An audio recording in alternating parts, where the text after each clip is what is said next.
you live in Jamesburg, you know a heck of a lot more today about the Jamesburg school system and probably about the Monroe school system than I'll ever do. And so I don't want to be the one to make that judgment, but what I am doing is we've got a bill before the legislature now, which I didn't mention today, which will provide both encouragement and penalties for districts that don't either share services or consolidate. And it's one that the Senate President and I are working on together. We haven't completely agreed yet, but we're close.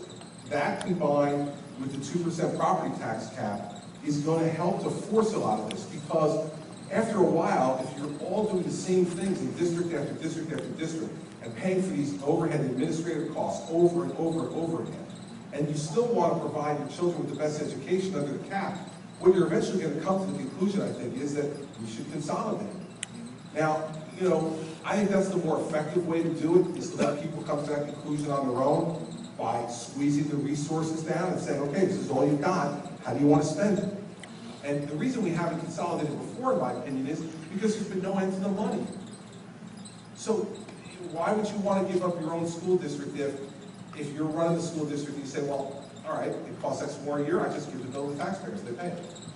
And that's why I made the argument last year I did about sending a message and voting against school budgets, to send a message to school boards across the state, you can't continue to just bill us whatever you want. There is a bottom to this well.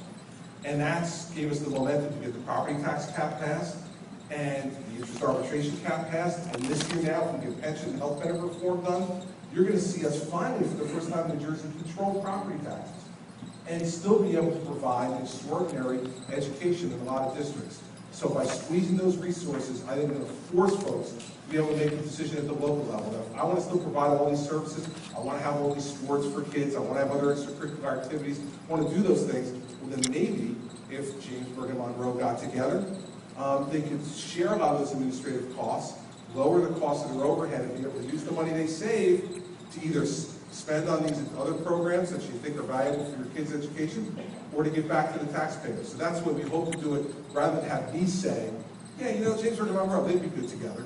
Put them together. I might be right, I might be wrong. And I think it's wrong for me to make those decisions like some king sitting down on the throne in Trenton. I think all of you should be able to make those decisions. I'm trying to incentivize you to do it. So thanks for your question.